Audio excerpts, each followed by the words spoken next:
I'm in. It's from the Bleachers, broadcasting live from the Findlay Hyundai studio. It's Caden Formaster and Mark Musgrave. The voice you know.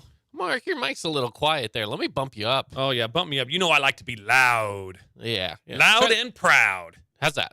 Better? I love it. Sounds good in my ears. Okay, sounds good to me too. Yeah. Sometimes we got to make those adjustments when we start the show, you know? We haven't talked into the mics yet today. I know. We should have. So what am I supposed to do? We don't even do sound checks. We're so confident that everything is set. And we really should. We probably should. Yes, we should. We probably should do some sound checks, but now we hop in and we just go into a blind most days. We're just like, yeah, whatever, let's just do a show. Just on the fly. Yeah, that's right. Well, we welcome you into the show, everybody. And today is a packed day. Lots of stuff that we're talking about today. So really to get things started, first off, let's mention two things. Number one, we're broadcasting on YouTube, so go over, watch us on YouTube. We also are going to be having a lot of guests today. Lots of guests. Tons and tons of guests. Good stuff. Yeah. Great show today. We have a jam-packed show today, so lots of guests representing the LPGA Tour that's coming into town with the Epson Tour and the Copper Rock Championship. By the way, we are going to be giving away some tickets as well through our text line. I'm going to tell you what, though. For our first hour here, okay, if you want to get entered to win some tickets to the Copper Rock Championship, over on our YouTube page, we have a little ticker at the bottom, as you do for sports shows. And the ticker at the bottom tells you exactly what you need to text us in order to win some tickets. So for right now, our YouTube viewers are going to get a little bit of a jump start on the ticket giveaway. We will tell our radio listeners, though, coming up shortly, I'm sure. But right now, those YouTube listener or YouTube viewers are going to get a little bit of an extra jump on that. So love it. There you go. Well, let's get things started today by talking about some of the big news. This is really big news in a lot of different ways, and I really want to break this down, and I'm sure we will across the day today and in between all of our interviews.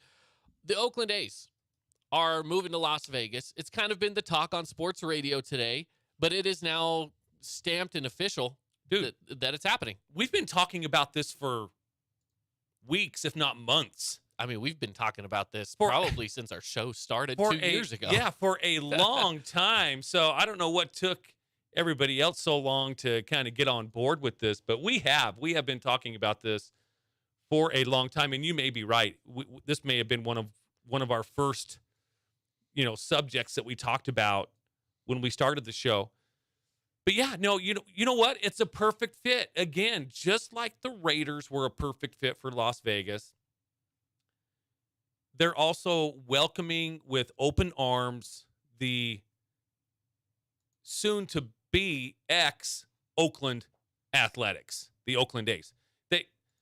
Here's the deal. They've been working on stadium location to upgrade their baseball stadium there and their experience there in Oakland for over 20 years. And they have not been able to get things done. Now, the previous mayor, she did not like pro sports. I mean, she pushed out the Warriors, she pushed out the Raiders, and now, the damage of the relationship has been done to the A's, and they just can't get anything done there. And again, it might be the city, might be the county, and it might be the state of California. Getting things done in the state of California is not like getting things done in Nevada or Utah. Much different. Yeah. It's almost a different country. It's a lot of hoops to jump through. That's almost for sure. A different country, no question about it. So, but just like the Raiders, Las Vegas is going to welcome the A's with open arms. Yeah, absolutely they will. Yeah, I have no doubt about it that the A's are going to be way more successful. And I guarantee in their first season of play, and I'm saying their first, because even if they're bad, I can stick by the statement just because there's going to be some novelty with it. Through their first season, they're going to average well into the 30,000 attendance a game. I think that's going to be their average is around 30,000 in attendance per game. Well, and again, it's going to be, and I'm not going to disagree with you. I just really think that it'll be very similar to the Raiders.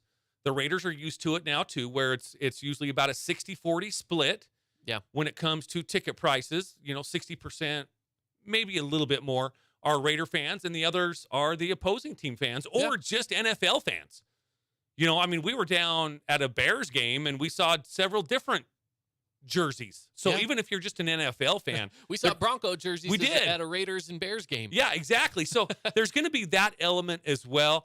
There's going to be a lot of people in Las Vegas that's going to become new A's fans, and they've already kind of got that built in down there with the Aviators being the Aviators feed the A's. So they've kind of got that fan base kind of already started a little bit.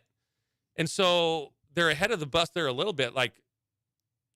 So anyway, that's kind of where they're going is Las Vegas. And again, there's going to be Dodger fans go there. There's going to be Giant fans go there. There's going to be Diamondbacks, Yankees, Red Sox. When your team plays there, you're going to fly into Las Vegas and watch the game there. Oh, I'm going if the Cubs are in town, and they will be. And they will be at some point. Absolutely. I'm going. Yeah. I will be there because I want to watch my team play. And I will be there when the Dodgers are there. Yeah. I'll be there when the Angels are there, right? And the Angels will obviously be there every year. Absolutely, They're in the same division. Several times a year. So for me, I'm like, great, let's go. And granted, the Angels are a hot commodity just because of who's on the roster. And you know what? I will probably start rooting for the A's. And I'll start rooting for the A's a little more too, I'm sure. As kind of like I'm doing air quotes here, my American League team. Now, I'm not going to go to that extent. I know you're not. But if they're, it's going to be one of those things where if they're not playing the teams that I root for, and I really only root for two teams, if they're not playing one of those two teams, then you know what? They are now my third team. I agree. They're right there. And if Salt Lake does get a team, and by the way, this was a loose end with the MLB for expansion. They wanted to take care of these teams that were in limbo. One of them, obviously being Oakland, taken care of now. That's done. Wipe your hands clean of it. And now you can look at the other loose ends, which is getting a new stadium for the Rays and see if you can get a new stadium. I think the Rays are going to stay in Tampa Bay. That's kind of what it looks like is they're a little closer to a new stadium actually happening there. Mm-hmm. The other one is the Blue Jays a little bit. They are in need of a new stadium, and Toronto's like, I don't know. So what's going to happen with the Blue Jays? I think they kind of want to tie up some of those loose ends, or at least get to a point where they feel comfortable with their situations. Yeah. And say, we can last in our stadiums a little longer, whatever. Then they'll look at expansion. So if you want that baseball team in Salt Lake, this is one step closer. Oakland figuring out what they're going to do, and what they're doing is they're moving the team to Vegas. Mm-hmm. It's one step closer now for a team in Salt Lake, which is great. And the great thing is this. It sounds like this deal is done. The deal's done. Yeah, I mean it's done. It's happening, and they're going to start now. Their lease on the Oakland Coliseum comes to an end in 2024. I just read that I kind of thought they would do what the Raiders did and maybe extend that lease another 2 years, maybe to 26. I just read that they are already in the plans to make that relocation in 2024. So after this season, and they will play in the Las Vegas ballpark where the Aviators play. You think that could happen? I just read it on CBSSports.com. It's got to be true. I mean, no, I did just read that though. Yes, I actually don't think that that's too far fetched. Honestly, I really don't. Well, and here's the deal too. It's they're not going to lose out on much attendance because they don't go to the game in Oakland. No. So, I mean, even though that it doesn't, it hold nearly as many people as an MLB stadium, they're not going to lose out on a lot of attendance because, again, they only average 11,000 attendance in Oakland anyways. No, and that's the thing. It's going to be very similar attendance. Now they could go sell out that ballpark every single night, and it'll be the lowest attendance in all of baseball. It's like, okay, yeah, we figured. The thing is, when you look at percentage-wise, they might be selling out the Las Vegas ballpark every single game. Right. I'm going to pull up something real quick on the screen for our YouTube viewers. This right now is the proposed location of where they want to put the ballpark. for our radio audience to describe it, it's going to be on the west side of I-15 in downtown Las Vegas, north of Allegiant Stadium, right off of, is that Tropicana, right? Let's just tell them it's all right next to the In-N-Out. Right next to In-N-Out. That everybody knows where that In-N-Out. The Tropicana In-N-Out right next door. Right there on I-15. Right next door. Yeah. So that is it's the funny. idea of where they kind of want to put it. It's funny, we're looking at that, and that road that goes right in front of In-N-Out Burger, and you guys that have been there, you know what road I'm talking about. That road, that you turn onto, and then you turn into In-N-Out Burger. They have their site planned go right along that road. Yeah, they're keeping In-N-Out Burger out of the A's ballpark. That's my question, though. I mean, do they leave In-N-Out? I think they leave it there. It's already the most visited. You might as well just pack it in during game days. It is definitely the busiest In-N-Out in the nation. I heard that somewhere. But how great is that? Because here's the thing. With expansion of the NBA also kind of looming in the distance, and Vegas is on the verge of getting an NBA team, in 10 years, they will go from nothing to having hockey, football, baseball, and basketball, all, by the way, within a mile of each other. Yeah. Because the football stadium just south, realistically, basketball and hockey would share the T-Mobile Arena. And then right across the street, amazing, right across the freeway, you'd have the A's Stadium. My goodness, that's so cool. It's so cool. As a sports fan, I just think that is so cool. And having it be an hour and a half away from us here. Yeah. I mean, it's great. Now, the A's, if they relocate, and it sounds like they are, they will become just the second MLB team since the 70s to move. Can you tell me the other one? Now, I know you're not. Baseball isn't your main forte. I should know this. They'll be only the second team to relocate since the 70s. I'm not talking about the Philadelphia A's moving to Oakland, way back way. Montreal. Thank you. Yeah. Montreal moving to Washington to become the Nationals. That's exactly right. I was like moving West Coast to East Coast. My brain was like, no. It's ping-ponging around, and then I'm like, you got there as far east as I could get. Yeah, you got there. Yeah. That was actually following the 2004 season. That wasn't. Well, it doesn't seem like it was long ago, but we're almost coming up on 20 years of the Expos being. It was the Nationals. It was long enough ago. Yeah. So, anyways, MLB they don't relocate a lot. No, they really don't. And that does tell quite a lot about the sport, right? And it is one of those sports where it can exist without a ton of fans coming to the games, right? I think that can be true, percentage-wise at least, right? Like if you have a stadium that holds 80,000 people, you can get away with 20,000 coming to the game regularly, and that's okay. Mm-hmm. It looks empty still, though, when you have something like that. But an NBA arena only holds 20,000, right? And that's a sold-out crowd, right? So I feel like that's why they can get away with it. Okay, another trivia question. All right. About the A's. Okay. Now, I kind of gave half of the question, or half of the answer away just previously. They also moved from Philadelphia. Yeah. Right? What other city were the A's in?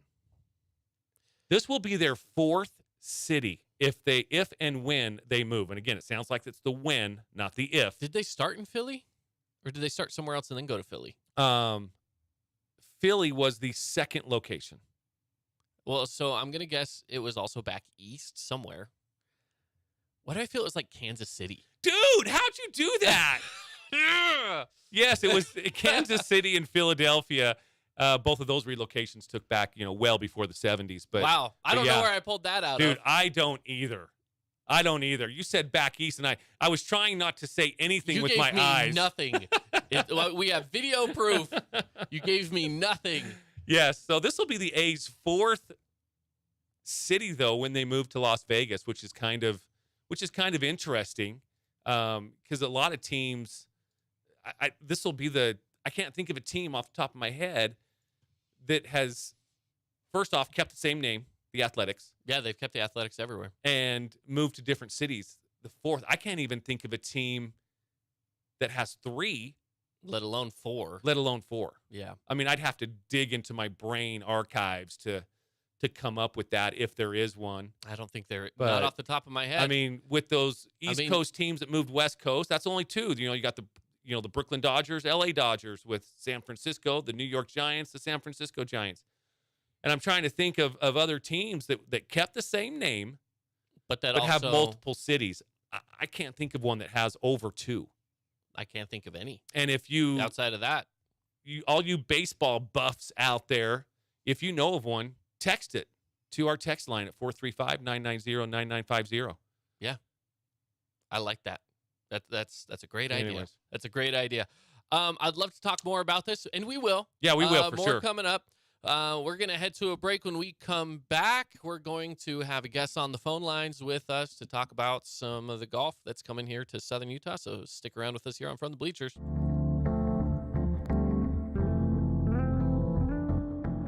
Did you know that St. George News has a new app? Download the St. George News app today and stay up to date on everything happening in Southern Utah. Get instant notifications on news, weather, sports, and more. Download the app today and get your local news now. Hey, it's Sheldon Demke. Check out the latest episode of What's on the Menu, a behind-the-scenes tour of local restaurants. We'll see some of their favorite dishes and get an inside look on how these dishes are prepared. Check out this week's episode at stgeorgenews.com and click the shows on the menu tab. As a local business owner, it's Hello, important this to is get the Fan word Sports out Network. about your business. More people equals more revenue for you. Get your business in front Daniela, of how are over ya? 160,000 people in Southern Utah Doing each week with St. fantastic. George This is News. Caden here, and Contact of course, St. George Mark. News Hey, today. Daniela, how you doing? Media is everywhere. It's a part of our daily life, our routine, not just for entertainment, but to stay informed. Local media has the biggest impact on your daily life. It's what's around you, what matters. And at Canyon Media, our goal is to deliver the very best in local entertainment, news, and media. From our award-winning radio stations like 99.9 Coney Country to Southern Utah's #1 source for local news, St. George News, we believe in delivering free, fast, and accurate local news, entertainment, and information to all of Southern Utah through our entertaining on-air personalities and music, compelling local shows, and community events like the City of St. George 4th of July celebration and charitable events like Coney Corns for Kids. From our entire team of dedicated designers, videographers, salespeople, digital marketers, writers, and on-air talent, thank you for letting us be a part of your daily life. Canyon Media, here for you.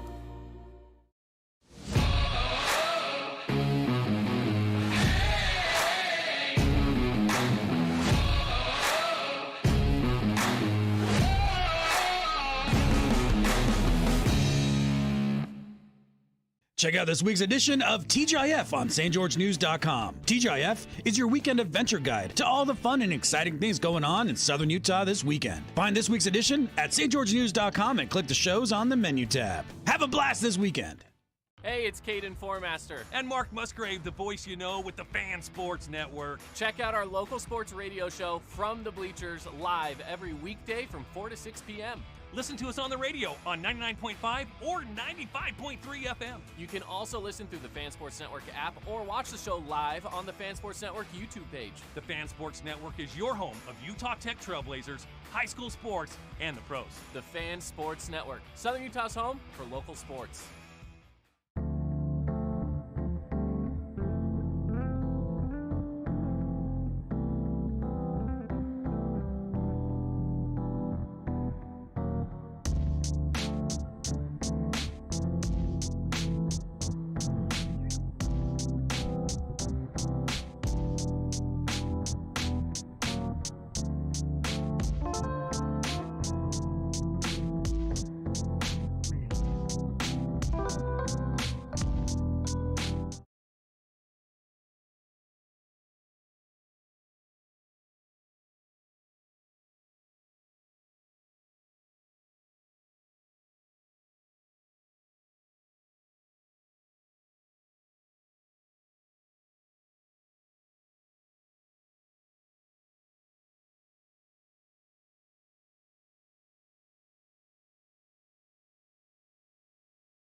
You've participated in 3 tournaments so far this year. Is that correct? That is correct. Florida Natural Charity Classic, you probably want to forget about that one. But then Carlisle, Arizona Women's Golf Classic, you tied for 22nd. And then the Casino del Sol Golf Classic, hey, not bad. You finished 5th. Right? How fun was that? That was a good one because I hate that golf course. So that was nice to have a good finish there. Does it make you like the golf course a little bit better when you play better? No. No, No, really? it did not. Okay. I No. love the That honesty. course is, well, yeah. I mean, that's all you guys are going to get from me. But it's goofy golf to me. It's goofy golf. It's like, I guess it would be like links golf meets 7-foot lips of bunkers in the fairway. Oh, boy. So, yeah, it's goofy. And it gets crazy windy over there, too, which just makes it that much harder. But, no, I mean, it's not that bad. I'm just being picky. So with the Copper Rock But, yeah, Championship, that was a good week. Copper Rock Championship's coming up this week. So is this one of those that you personally look forward to? And you could be completely honest with us. Oh, you she could will. say no, but I know we look forward to it. But as a player, do you look forward to it? I love the golf course, and I love the people. I just hope that Thursday, Friday, Saturday are the 3 days with the least amount of wind. Yeah. The weather has not been our friend. Certainly last year, the weather was not our friend. Oh, no. Last year was the Epson Tours version of a British Open. Yeah, it over was. there. You're exactly right. It was crazy. I've never seen the culmination of stuff. I mean, I saw push carts rolling into the lakes. I saw umbrellas being blown inside out. Yeah. There was every element that you could imagine, and it was like 42 degrees outside. Like we had it all.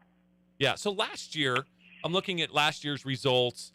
Were you tied for 17th? I know you expect more out of yourself when it comes to that. It was that first round that kind of set you back a little bit. You shot a 77 that first day, and then 71, 71, and then you only finished. I don't know. Let's see. What's the? Let's see the total. You only finished a few shots off the lead. Well, let's see. Dottie was 7 under, and you finished at 1 under. So you're only that first round was the one that set you back. Oh yeah, I mean, you gotta understand though. I mean, I know they flipped the course for us, and we play different holes. Yep. But the par 3, what is it? Not the pretty one. So I guess that's like your guys' 17. So I guess it was like 15. Okay. Yeah. Yes. I mean, that hole I normally hit like pitching wedge 9-iron, and I had to hit 6-iron. Jeez. God, because what was it To like? give you 100? an indicator of the amount. Yeah, what was it? It's like 125, 130? like maybe. Yeah, and I just nuked a 6-iron, and I think one of the days my 6-iron didn't even get there. So, I mean, at that point, you're like, I can only do so much. This round is not in my control. Now, Daniela, I don't know if I'm giving away anything that the LPGA doesn't want you to know, but did you know that when you come here and you play, they're not flipping the course this year. Hole number 1 is hole number 1 right there at the driving range. Correct. They did tell us that. So we're finishing on the shared lake hole. Yes. Which yes. would be 9 and 18 with the shared green. And Those are. I will tell you right now, Caden and I went out there on Wednesday to kind of look at the layout. They're building the grandstands up. It was kind of the skeletons. They're getting there. They'll have it done. But I'm telling you what, for the golf spectators, having both of those greens right there and the fairways coming up, and then you've got that par 3, number 7 right behind as well. I mean, it is going to be it's going to be a golf spectator heaven. Yeah, that's a pretty neat place to finish. Even on the first 2 days, when we do split tees, to be able to watch multiple groups finishing at the same time. Mm-hmm.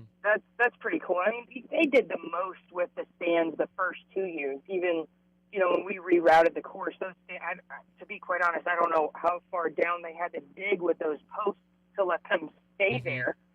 Yeah. But they the stands, they had the stands, and then they had all those bleachers. I mean, it's first class for sure. Yeah. So, what are you looking forward to when you're coming into Southern Utah? What is it that you look forward to outside of golf around here? Do you get a chance to take in any of the sites or any of our local restaurants or anything like that, or do you kind of just stick to the golf world and you just go from there? Well, a couple years ago, I got to do the river walk in Zion, Okay. which was arguably the most beautiful thing I've ever done in my life. So that was super cool. And then this year, we actually have my best friend Sarah and I. We actually have the opportunity to go play Entrada, and we're super excited about that because that's where High School Musical 2 was filmed. Yeah. Mark knows all about that. By I the do. way. I was actually security on that movie, Daniela. That's awesome. So we're kind of pumped about that. Like, I'm not the type of person that's like, oh, I want to play Pebble. Oh, I want to play, I want to play the golf courses I've seen in movies. Like, that to me is way cooler. Yeah. So When we're you going guys- to charge a speaker and be blaring High School Musical songs. That is awesome. What day are you guys playing that course? We're playing Sunday. I think we're at like 1:30 or 2 o'clock. Oh, nice. Very cool. Very cool. Tell us a little bit about. I'm looking forward to that. Tell us a little bit about the grind of being on the Epson tour. Well, oddly enough, we've tried to make a very cheap version of the full swing. Okay. We started a YouTube channel called the Mini Tour Saga Okay. to kind of give like a day in the life of like what we do and how we do it. And I mean, is it a grind? Yes. But to me, a desk job sounds way more like a grind. Sure. You know, waking up and kind of doing the same thing every day with the same scenery, the same people, like that to me is a version of the grind. Now, there's days where the alarm goes off at 4 a.m. I mean, case in point, my flight is 6 a.m. Saturday morning. So am I pumped about getting up at 4 a.m.? No. Am I pumped about being on 2 planes getting out west? No. And then, you know, the back hurts, you're stiff, you're all sorts of, you know, tight when you get to the golf course, and then you got to refine just your body. And, you know, it's just little things like that I don't think people really kind of take it into account. I mean, it's a lot different than a guy's trip. I mean, you get in a guy's trip and you go to Cabo and you're, you know, drinking and having a good time, you don't feel much. But, you know, you start putting $10,000, $20,000, $30,000 at the bottom of the cup, and, you know, things change a little bit. So it's a grind, but it's a good grind, and it's a really fun grind. Awesome. Oh, and also, too, you know, one thing that I've noticed with you ladies, I've been there, I've been out there ever since, you know, all 2 tournaments so far, and this is the 3rd.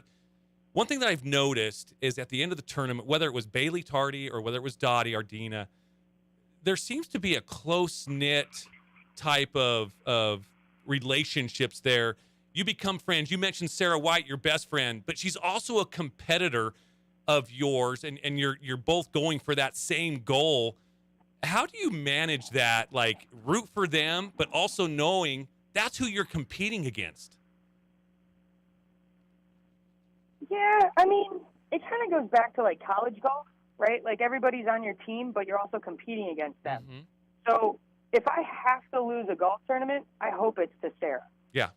But it will be an absolute grudge match if we are the last 2 people fighting for the trophy. And either way, I mean, we're going to celebrate for each other, right? There's no shame in coming in second place. Right. And if the 2 of us are in the final group, there would be an immense amount of trash talk. So that would actually be a very fun scenario.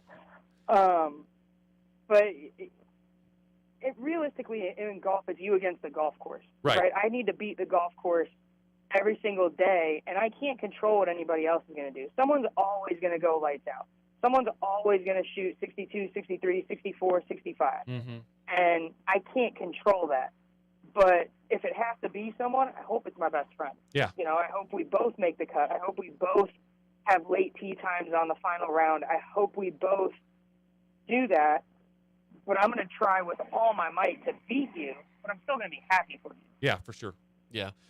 What has been your most memorable moment throughout your career in playing golf? And it could be, whether it's playing well in a tournament, or it could be just something absolutely ridiculous that's happened to you on tour. What could you tell us about that? There's been a lot of ridiculous moments in my career. I mean, I've won 4 times, so those final putts on Sunday were all extremely memorable for me. I guess if you want to get down to, like, the goofy stuff, my first domestic LPGA event, I was in Phoenix, putting, getting ready to go tee off, and Nancy Lopez was there, who I idolized my whole entire life. And I walk off the putting green getting ready to go to the first tee, and she's like, putting looks good. And I looked over at my caddy. I was like, Nancy Lopez just said my putting looks good, so let's go do something with that. And I did. I shot I think I shot a bogey-free 65. And I was like, I need Nancy Lopez to comment on my putting. Oh, my gosh. That is awesome. And then... Yeah, go ahead. Full circle, the last 3 tournaments that I've won, she was one of the people that texted me after the win. So that's I guess that's probably my pretty cool moment. That is pretty cool. Really cool when your idol texts you and telling you how good you're doing in their craft as well. That is pretty impressive. Again, we're talking to Daniela Iacobelli. She's going to be one of the lady professional golfers that's going to be in town next week. Daniela, tell me a little bit about what are your thoughts on the pro-ams? Do you like participating in those and getting to meet new people? I love pro-ams. Pro-ams might be my favorite day of the week because, well, you just never know who you're going to meet, right? I've met host housing that way. I've met sponsors that way. I've met really, really great friends that way. And it's such a fun experience, I think, for other people to kind of get an insight of, how good we really are. Yep. I think people kind of underestimate our ability, and when they play with us, it's an opportunity for them to get in our heads and kind of get to know us as people. And through pro-ams, through someone that knows someone that knows someone, like I had a free place to stay in New Zealand. And I'm like, how is that possible? Yeah, no kidding. So pro-am days are my favorite days. I tell them all before we tee off too. I'm like, I hope you can handle me making fun of you because I'm not going to stop for 5 hours. Oh, that's great. And because I actually requested with Penny to have you as my pro-am partner on Wednesday. Great. Oh, you boys get ready. It is pedal to the metal with the trash talk. Oh my gosh, that is great. So awesome. I love it. It's the best day. It's so fun it's so fun to be on the tournament course and just kind of relax. Like I don't use that as a practice round.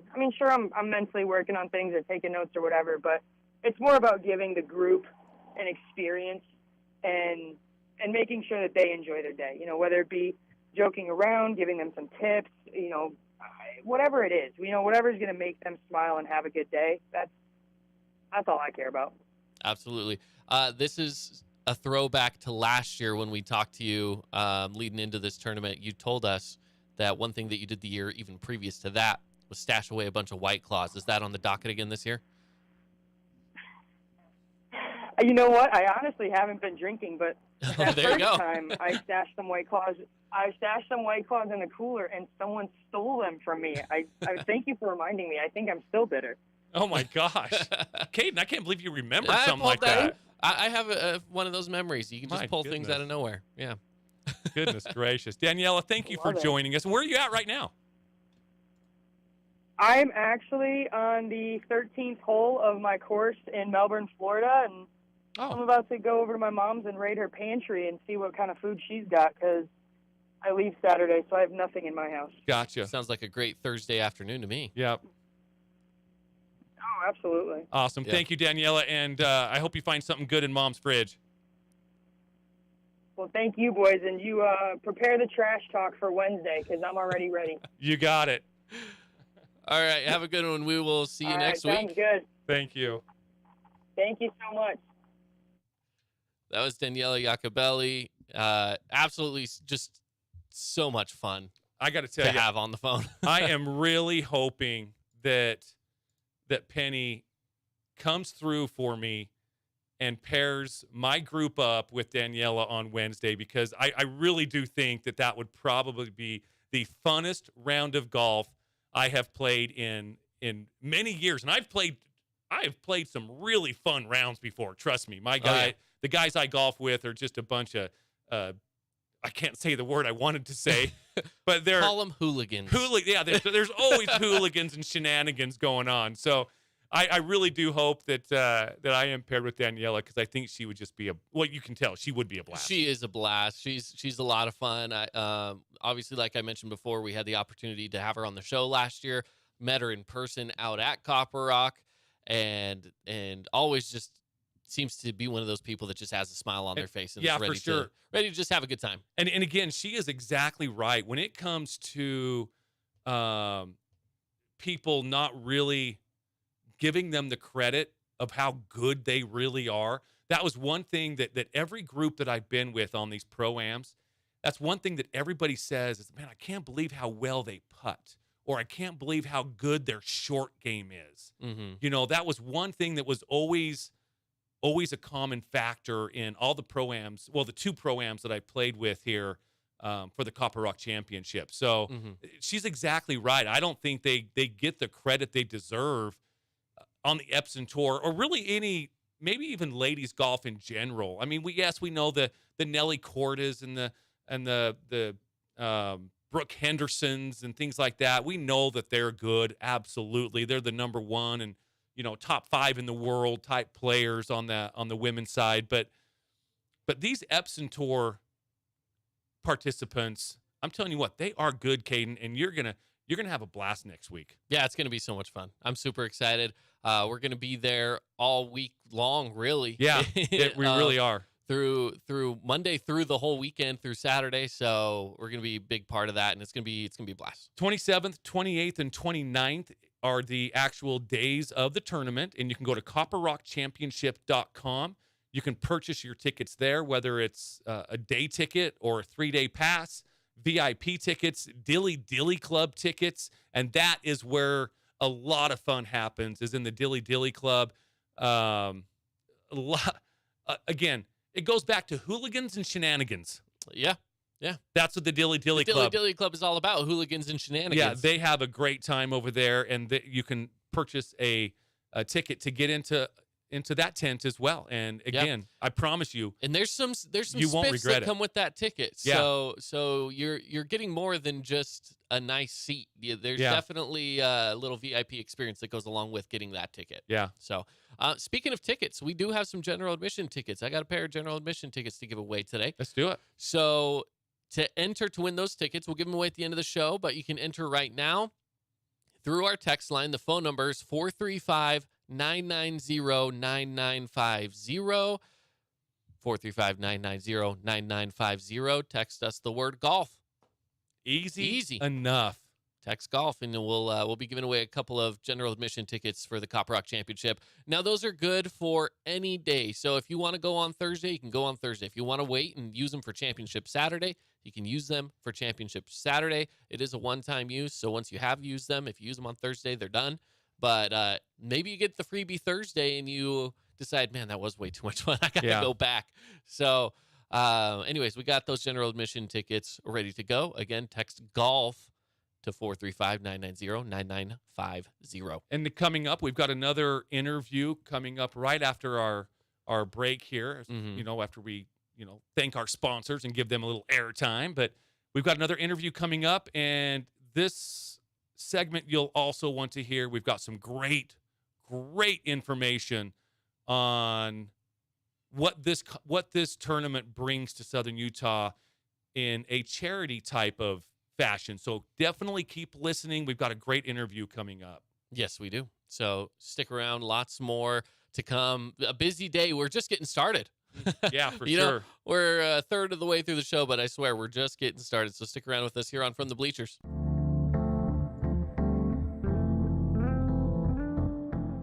Did you know that St. George News has a new app? Download the St. George News app today and stay up to date on everything happening in Southern Utah. Get instant notifications on news, weather, sports, and more. Download the app today and get your local news now.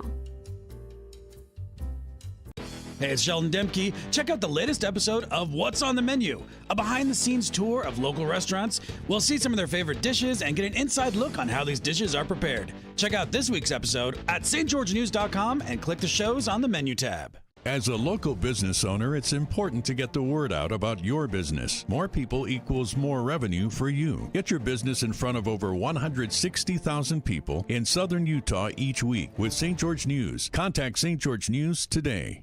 Media is everywhere. It's a part of our daily life, our routine. Not just for entertainment, but to stay informed. Local media has the biggest impact on your daily life. It's what's around you, what matters. And at Canyon Media, our goal is to deliver the very best in local entertainment, news, and media. From our award-winning radio stations like 99.9 Coney Country to Southern Utah's #1 source for local news, St. George News, we believe in delivering free, fast, and accurate local news, entertainment, and information to all of Southern Utah through our entertaining on-air personalities and music, compelling local shows, and community events like the City of St. George 4th of July celebration and charitable events like Coney Corns for Kids. From our entire team of dedicated designers, videographers, salespeople, digital marketers, writers, and on-air talent, thank you for letting us be a part of your daily life. Canyon Media, here for you.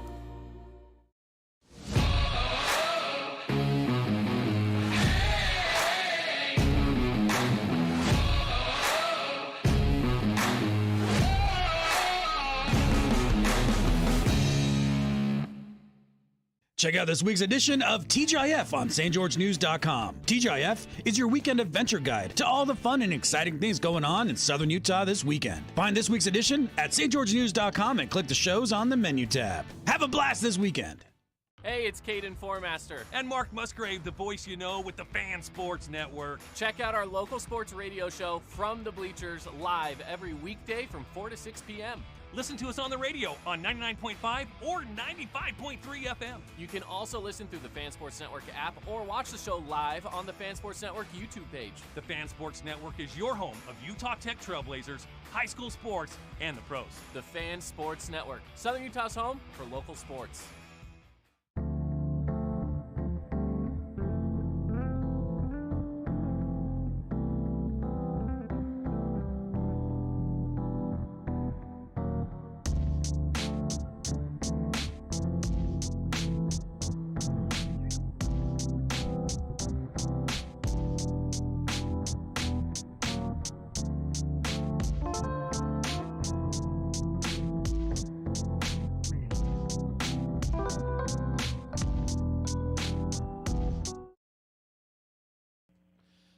Welcome back in, everybody. It's From the Bleachers, Caden Formaster and Mark Musgrave. The voice you know.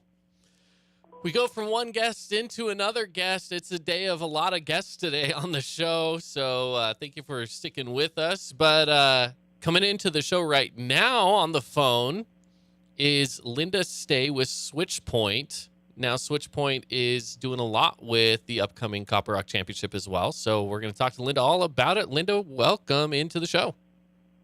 Thanks for having me. Sure appreciate it. You betcha. First off, Linda, let's just jump right into it. What is Birdies for SwitchPoint? And I love what you guys did with the play on words for FORE. Anyway, what is Birdies for SwitchPoint? Well, it is a campaign that actually Copper Rock Championship and the Copper Rock Golf course, out in Hurricane, they put this together. They called and said, "Hey, we want to help you get some money through this championship, and we have an idea." And so that was all Penny and their marketing team, and we, of course, fell in love with it. Like you said, I love the four. And so in essence, what it is, it's businesses or individuals will take a pledge for however many birdies happen during the tournament. So an individual would pledge $2 per birdie on holes 9 and 18, and then $1 per birdie on the remaining holes. Okay. Businesses would do a $10 pledge per birdie on holes 9 and 18, and then $5 per birdie on the remaining holes. And so it's just a really fun way. And then at the end of the tournament, this tournament, they say, averages about 700 birdies.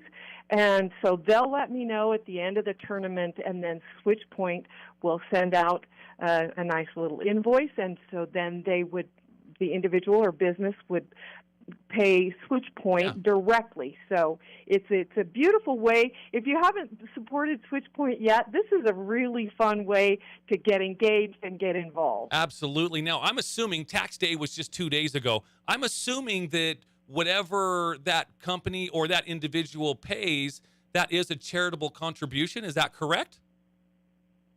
Absolutely. We are a 501c3, and so any donation is fully tax deductible to the full extent of the law. Awesome. So tell us a little bit about SwitchPoint and what people can expect when they say, hey, we're going to be donating to SwitchPoint. Well, what are they donating to? Well, that's a great question. SwitchPoint, in a small in a condensed version, SwitchPoint is our local homeless shelter, resource center, 24/7 shelter. We have a soup kitchen, the food pantry. That's here locally. We have expanded across the state up to Salt Lake City and to Tooele. So the other thing that we're doing, as everybody knows, we are in a major housing crisis, and so we're starting to take that on. We can't move people out of homelessness if we don't have someplace to put them. And I'll let you know that we had a 53% rise in senior homelessness last year in Washington County. Wow. What was that percentage again, Linda? 53% rise in senior homelessness, and it's happening all across the country. It's at the Washington Post called it the graying homeless, and it's tragic. I mean, this is your grandma, and they're being priced out. The rents are going up, and they simply cannot keep pace. And so we're seeing a lot more seniors in our shelter. And, of course, we can't help them go get another job and increase their income. And so brilliantly, we said, how about if we purchase an old hotel and we repurpose that? And if we own it, we can keep those rents at $500 a month and house these people, get them off the streets. So we're taking that on, and it's a big lift. And it's an aggressive goal, but we've got to.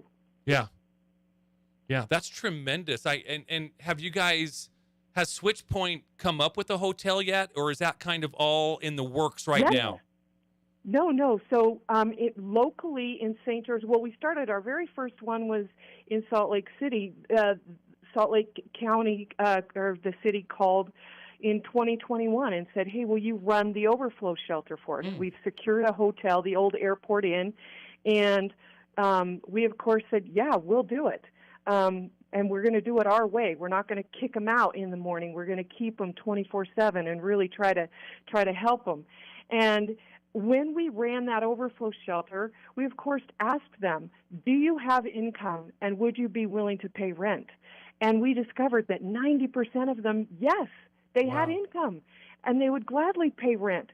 And so that's when the idea came. If we own this hotel and we don't have a mortgage, we can keep those rents. At the one in Salt Lake is $450, and that includes their utilities and whatnot. Most of them are, the average income that they have is $792 a month, right? Wow. Yeah. And so even at $450, we're taking quite a chunk of that, but they can manage. They can manage. Tell us a couple. And so then Sorry. then locally in St. George, we said, well, we got to do the same thing. So we were able to find the Studio 6 hotel up on Red Hills Parkway in 1000 East, and so we purchased that, and last February there's 51 units there. But the nice thing about that property is there's room to build another 66 one-bedroom units. And so we're hoping to start that project by late fall, adding those 66 units. And then we purchased another one in Salt Lake City, which by the end of the month, this month, we'll be moving in another 100 seniors and veterans into that, out of homelessness. And I can totally, just listening to you, Linda, I can totally get how much you are invested into this. That is so special. And I just personally, I want to thank you for all of the work and time that you put into that. I can tell it means so much to you individually. So thank you. It really does. So I want to switch gears just for a minute. Talking about Birdies for Switch Point. Who are some of the companies that have already taken that pledge? So we've got Big Shots Golf, of course. They had to, right? Yeah, of course, absolutely. So they jumped in. CC Bank down here locally jumped in. And then I believe we've got 3 or 4 other individuals that have taken the pledge. My goal was to try to get 10 businesses to take this pledge. So we've got a bit of a ways to go. Yeah, we do. So business owners, if you're listening to us right now, what a great tax write-off and what a fun way to be involved and donate to Switch Point, especially if you're a golf enthusiast. You need to jump in on this, business owners. We need your help. Linda, how do they make that pledge? It's easy. They're going to go to copperrockchampionship.com. copperrockchampionship.com. And you'll see on there, you can scroll down, it'll say, take the Birdies for Switch Point pledge. They'll fill out the form there, and that gets them in. And we'd like them to do it right away so that then we can get their logo and put it on the website and give them a shout-out on social. I mean, it's a huge message to the community that your business cares and is being a responsible community partner, right? Yeah. Oh, this is just awesome. And again, I can just tell how much it means to you, Linda. And I'm hoping that we can get, due to this interview and getting it out there, and we'll put this out on our social media as well. Hopefully we can get a few more companies and certainly some more individuals to get involved in this. I absolutely love this. So again, thank you for that, and hopefully we can get some more individuals and companies signed up. Yeah, be great. I'm a huge believer in just asking for what you need, putting it out there, and people will step up. Yeah, I agree. Absolutely. It's really exciting to see whenever we can get the community to come together for something. And this is a good way to do it where it's, you're helping someone in need, but you're also doing it in a fun and enjoyable way by supporting the charity. And also you're supporting the Copper Rock Championship as well.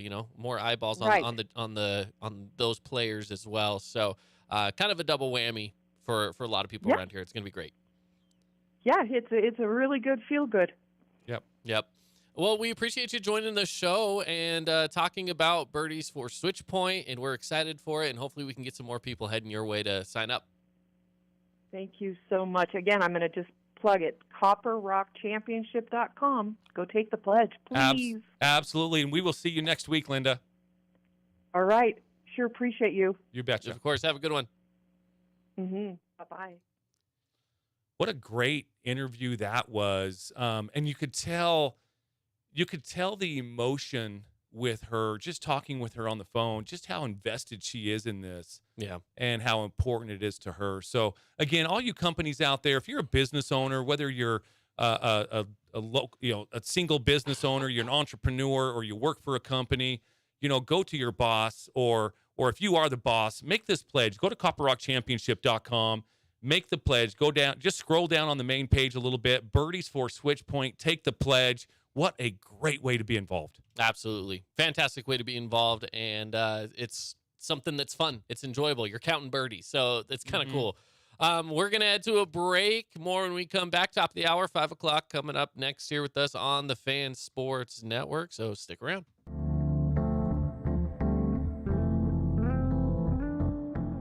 Did you know that St. George News has a new app? Download the St. George News app today and stay up to date on everything happening in Southern Utah. Get instant notifications on news, weather, sports, and more. Download the app today and get your local news now. Hey, it's Sheldon Demke. Check out the latest episode of What's on the Menu, a behind-the-scenes tour of local restaurants. We'll see some of their favorite dishes and get an inside look on how these dishes are prepared. Check out this week's episode at stgeorgenews.com and click the shows on the menu tab. As a local business owner, it's important to get the word out about your business. More people equals more revenue for you. Get your business in front of over 160,000 people in southern Utah each week with St. George News. Contact St. George News today. Media is everywhere. It's a part of our daily life, our routine. Not just for entertainment, but to stay informed. Local media has the biggest impact on your daily life. It's what's around you, what matters. And at Canyon Media, our goal is to deliver the very best in local entertainment, news, and media. From our award-winning radio stations like 99.9 Coney Country to Southern Utah's #1 source for local news, St. George News, we believe in delivering free, fast, and accurate local news, entertainment, and information to all of Southern Utah through our entertaining on-air personalities and music, compelling local shows, and community events like the City of St. George 4th of July celebration and charitable events like Coney Coins for Kids. From our entire team of dedicated designers, videographers, salespeople, digital marketers, writers, and on-air talent, thank you for letting us be a part of your daily life. Canyon Media, here for you.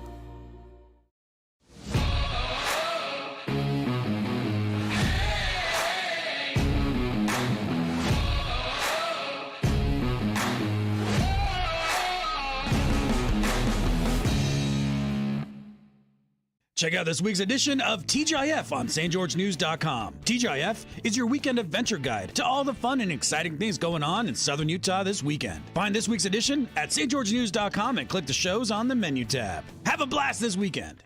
Hey, it's Caden Formaster. And Mark Musgrave, the voice you know with the Fan Sports Network. Check out our local sports radio show From the Bleachers live every weekday from 4 to 6 p.m. Listen to us on the radio on 99.5 or 95.3 FM. You can also listen through the Fan Sports Network app or watch the show live on the Fan Sports Network YouTube page. The Fan Sports Network is your home of Utah Tech Trailblazers, high school sports, and the pros. The Fan Sports Network, Southern Utah's home for local sports.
Welcome back in, everybody. It's From the Bleachers here on the Fan Sports Network.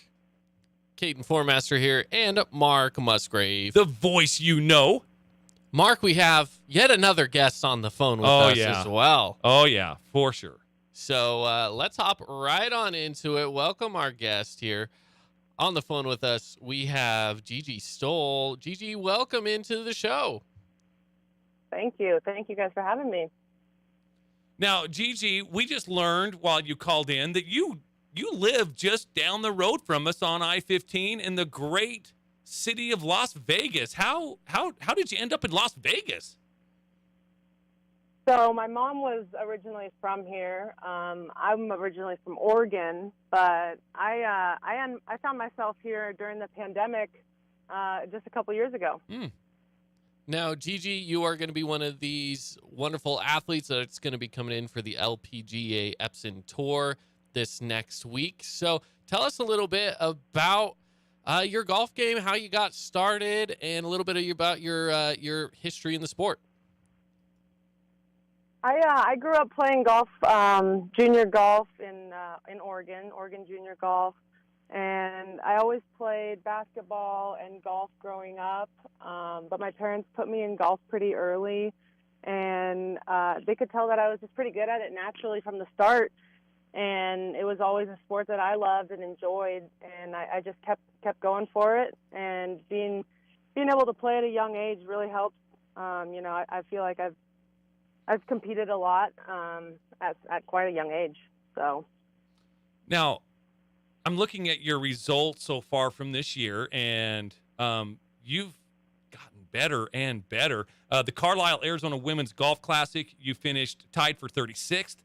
The next week at the IOA Championship, presented by the Bronco Casino Resort and Spa, you finished tied for 22nd.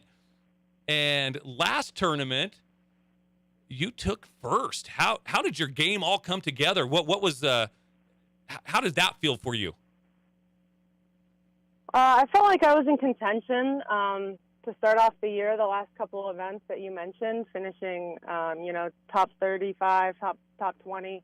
I was always a couple shots back in those tournaments, and then entering Tucson, which was actually my home course in college, I felt really confident with my game. I was a couple shots back the couple weeks before where I felt like I could really capitalize, and I feel like I capitalized in the event that I won, and that was probably the biggest thing, just converting the birdies that I needed to. So what does it mean to you to be able to have the Copper Rock Championship be so close to home? I mean, for you, you're one of the few that is within driving distance of the golf course. So what's that like? It's nice. I've been to this event the last couple years, and the event is run extremely well. The golf course is fantastic. It's a really good event for us, and hopefully I can get some family to come up maybe for the weekend and see what happens. So it's nice to have a kind of what feels like a home tournament just up the road. Now, Mother Nature hasn't been on our side the last couple of years for this tournament, but it looks like she is going to be very, very nice to us next week, Gigi. Now, if I remember right, did you have a local caddy here last year? I did, yeah. What was his name? Do you remember? Was it Kobe? Oh, man. It was Kobe. Kobe, yeah. He's really good friends with my son, who was also a caddy. He was caddying for Gabby Thin, and Kobe was caddying for you. And Kobe really, he thought you were pretty darn cool, just FYI. That's awesome. I'll have to let him know and tell him to tune into this. Yeah, for sure. Also, too, what are your expectations coming up for this weekend at Copper Rock Championship? I mean, are there holes? Let me ask you this first before I get into the expectations. Are there holes that you look at? Do you, as a professional golfer, do you look at the course map and do you look at the holes and say, I can be aggressive on this hole? That hole, I just want to get the par and get the hell out of there. I mean, do you break down the course in segments?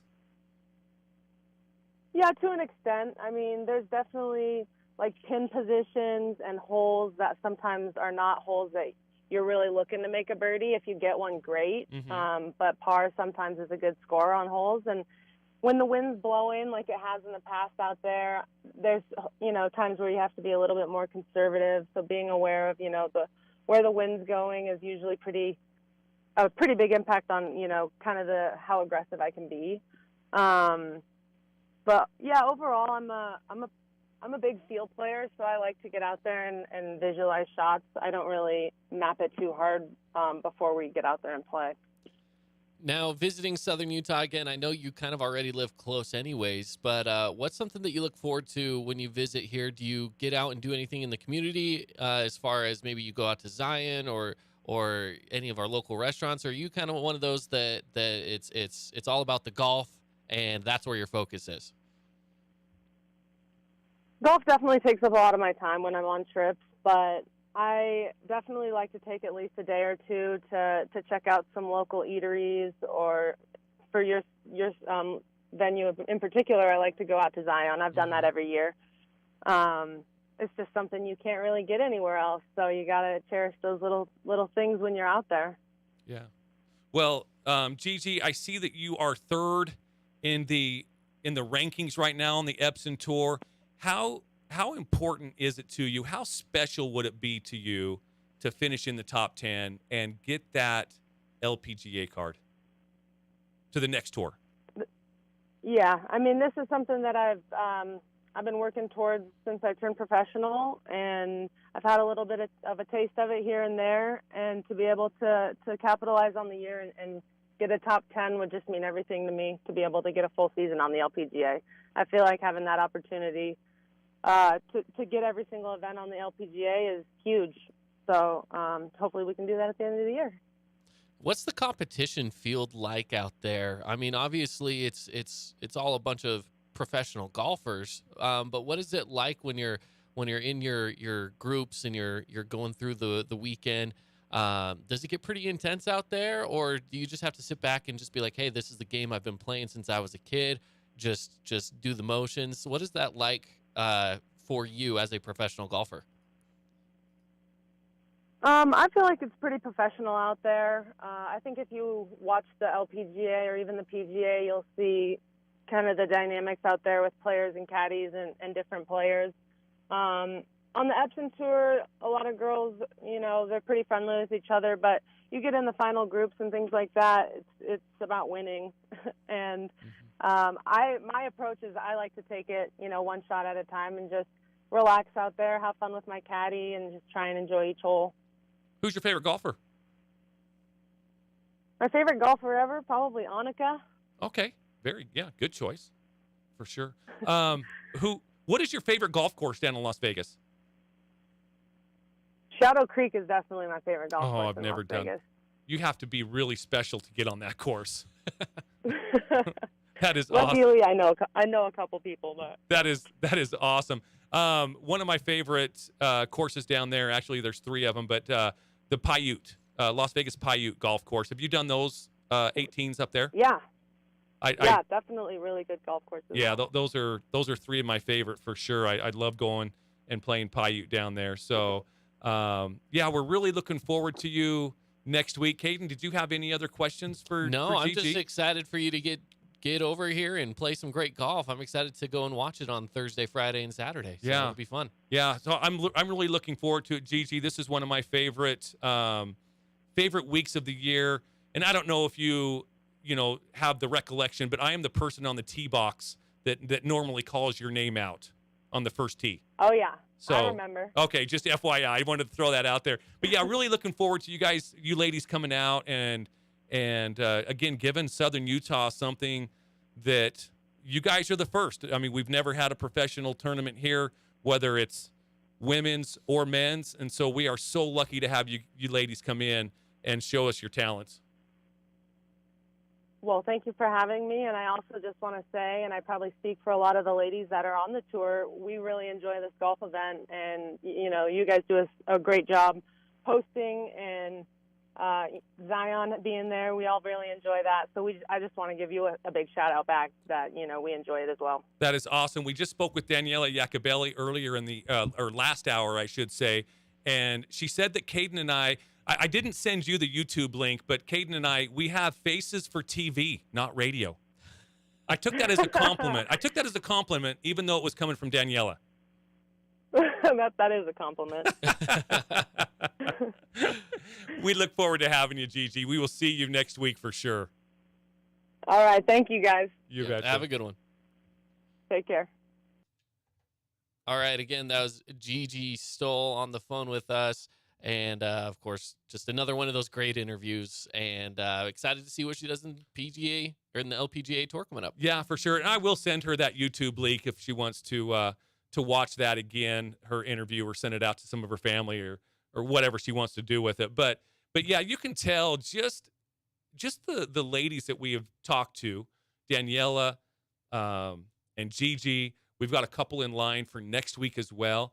Every single one of them, they always say how great it is to come here. They love the course, but most importantly, they love the people. They love the volunteers. They love the community when they come here. Yeah. That's big. 100%. 100%. It speaks volumes about the people of Southern Utah, right? Mm-hmm. And I think that's always a personal goal of mine, is because I love my home. I love Southern Utah, and I want people to have a good experience here. And part of that is, if I'm meeting someone from out of town, just don't be a jerk to them. Just be kind and helpful and friendly, because these people, they're coming into our city, and it is a great city. So just help them out and give them a good experience. And I think a lot of people around here do a very good job of that. It's so funny. It's always that double-edged sword. We have great climate here in Southern Utah. We've got really super nice people that are always willing to help out, say hi to you, wave at you on the road, whatever the case might be. And then people move here, from out of town, from California, from Texas, from Colorado, from Oregon, wherever they're moving from. Yeah. And then we get mad about it. No, I mean, not me. No, but people do. People get mad about it. Yeah. But that's just, we live in a very desirable area. So take that as a compliment. And you know what's funny too? I bet you all of us know somebody that maybe at one point in our lives or whatever, people that have grown up here have said, man, you don't like all the people moving in. And then you meet someone that's moved in from out of state or whatever, from, let's say, California, and you're just like, well, you're the exception because I like you. It's like, it's like, just let everyone be the exception at some point, Just I know. If they're coming in here and they're bringing in their good values and they're being good people, then the more the merrier. We'll accept you into the community if you want to be a part of it, of what we've grown here. Yeah. So, anyways, I agree. Yeah. Again, next week, Copper Rock Championship, we are getting geared up, and we're giving away some tickets right now. Yeah. Text us at 435-990-9950. The keyword, golf. Yep, that's it. Just text golf to that number, and you're entered to win. Yeah. It's super simple. So we're going to be giving some away at the end of the show, so make sure to get your texts in right now. We gave away a few pairs yesterday. Mm-hmm. And we got a pair to give away today. So stay tuned here to the Fan Sports Network, because we're going to have more tickets through next week as well to give away before the event kicks off on Thursday. Yeah, and if you want to purchase some tickets, again, really easy to do. Go to copperrockchampionship.com, scroll down a little bit, and you'll see where all the passes are. You can buy a VIP pass, which that is worth its weight in gold. I'm promising you, will not regret it. It gets you everywhere. Yeah, it gets you everywhere. The Dilly Dilly Club, it would be a great place to view this golf course. Yep. And this tournament. And then general admission. We were at the general admission stands just on Wednesday. We were. And dude, how great was that? Right along the 9th green, you can see the 18th green. You can turn around. You can look at that par 3. I mean, it is going to be a golf spectator's heaven out there. Now, here's the best thing too about the setup this year. If you do get general admission, and I know that general admission is not covered, but your back is to the sun, and so you're not staring into the sun all day long. And you are facing the north side, which is towards, like you said, that 918 area right there. So it's going to be great wherever you're at.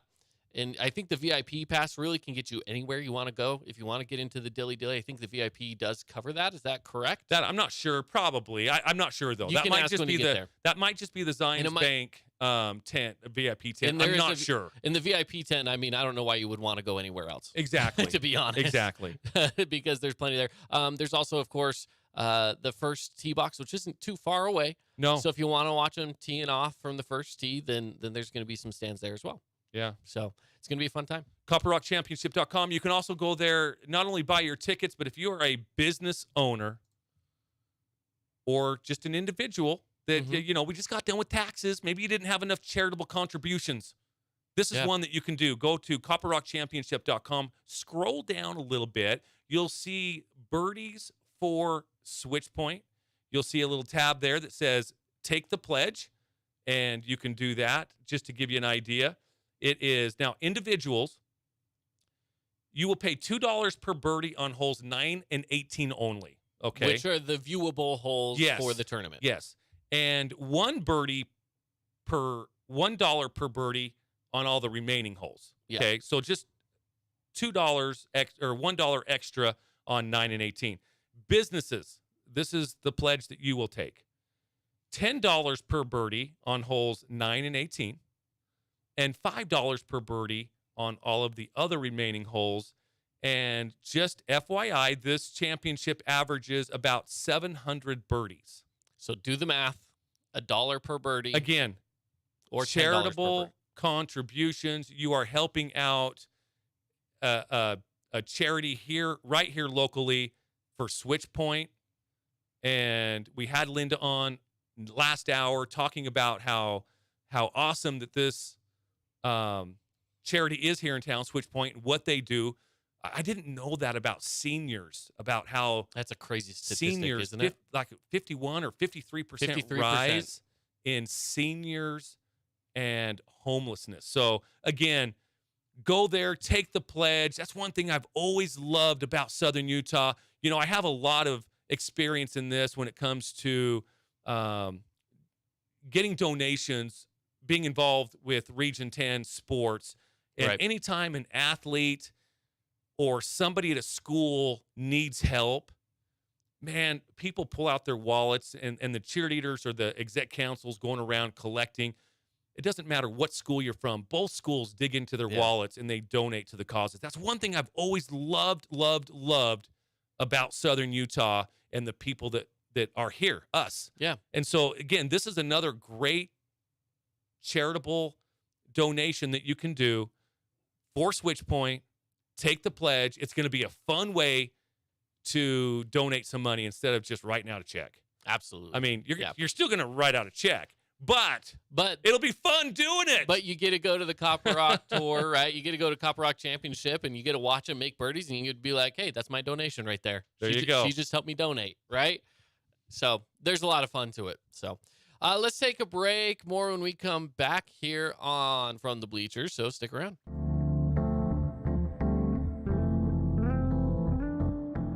Did you know that St. George News has a new app? Download the St. George News app today and stay up to date on everything happening in Southern Utah. Get instant notifications on news, weather, sports, and more. Download the app today and get your local news now.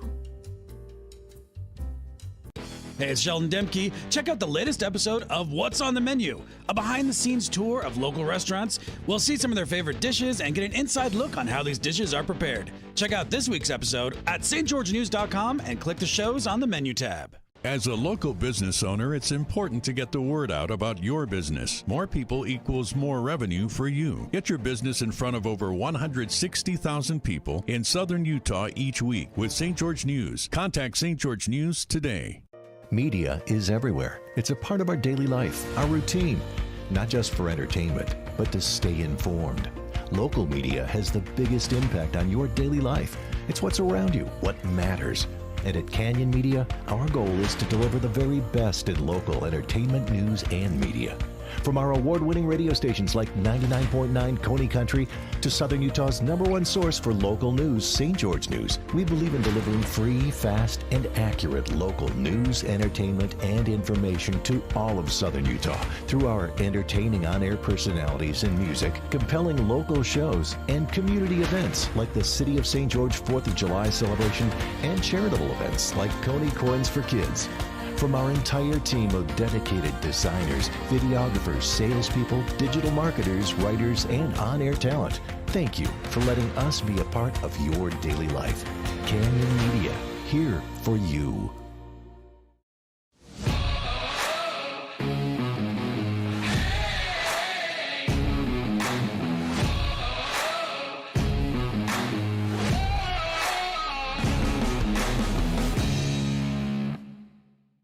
Check out this week's edition of TGIF on stgeorgenews.com. TGIF is your weekend adventure guide to all the fun and exciting things going on in Southern Utah this weekend. Find this week's edition at stgeorgenews.com and click the shows on the menu tab. Have a blast this weekend.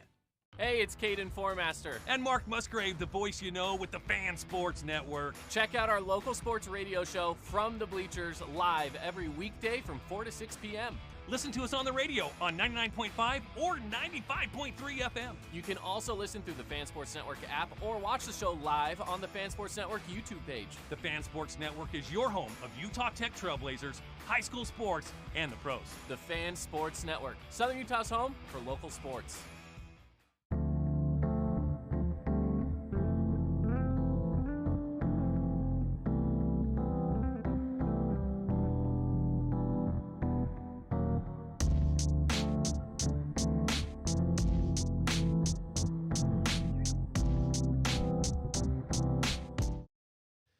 Welcome back in, everybody. It's From the Bleachers, broadcasting live out of the Findlay Hyundai studio. It's Caden Formaster and Mark Musgrave. The voice, you know, I feel like I got to get Gigi's name off of our screen, though. Oh, Gigi's not with us anymore. She's not with us anymore. She's not being interviewed. She's still with us. She's not with us on the show anymore. That sounded really weird. Like, no, she is still here. She'll be at the Copper Rock Championship next week. Just FYI.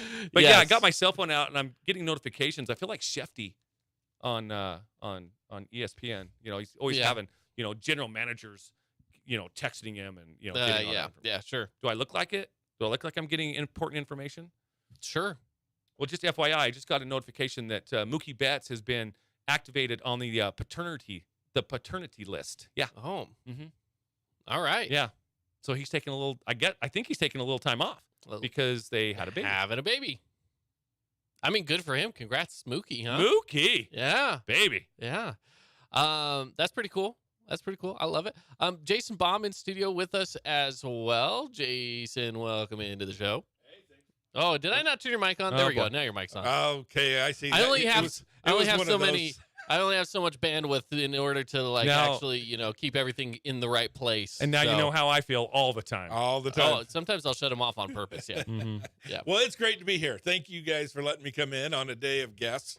I get to be in studio, so that's nice. Yeah, that's right. We love it when we have our guests either on the phone or in studio, but sometimes it's nice to just have you here with us. And here I am. And here you are. So it's great. It's great. Well, welcome you into the show. I'm glad to be here. And you guys want to jump right in? I've got it. I was sitting at home and I was talking, and my son and I were kind of chatting last week about favorite sports moments. Okay. And it's, you know, I kind of, with my last name, I have people who don't know my name, my first name. You have such a cool name. It's just Baum. Baum. You know. And so, you know, and you know, there's plenty of plays on word. Like, for example, what are you going to name one of your kids? Lip Bomb. Yeah. You got that, you know, I mean, so there's lots of, or Neutron, you can name a Neutron Bomb. And you can't say your name on an airplane. Yeah. Oh, yeah. And I've got a great story At there. that point, you just have to be like, it's Jason. It's everybody. It's Jason. And because everybody has called me Bomb my whole life, I was actually in the Las Vegas airport and my buddy was yelling down the corridor, Bomb. And he literally got grabbed by security. Hey, Bomb. And he was like, but that's his name, and it wasn't clicking into his brain. Oh my gosh! What he was doing, it went on for like 2 minutes, and they were like grabbing him because he was yelling. He's Bomb. like, yeah, Bomb, and then he's like, what are you talking about? And they come and got my driver's license and my ticket. You had to be like, I'm sorry for my friend's stupidity. They took him in a back room and they said, you can't say bomb on an airplane.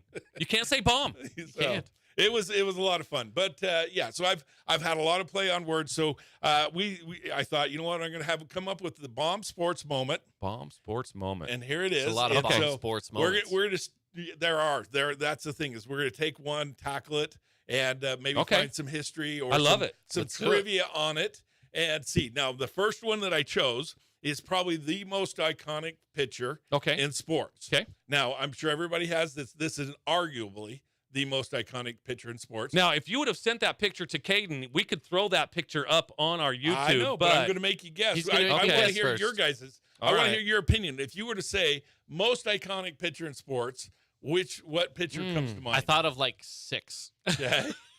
Throw some out. Let's hear. Okay, so and maybe it's just because we're talking golf, but one of my most iconic pictures is Tiger Woods in his Sunday red, and he's at the Masters. That ball falls in, and it was like perfect Nike commercial when he still hit Nike, and he's just pumping his arms in red. That's one of them for me. That's pretty good. That's really good. I like it. Not the one I have, but that's a good one. Muhammad Ali.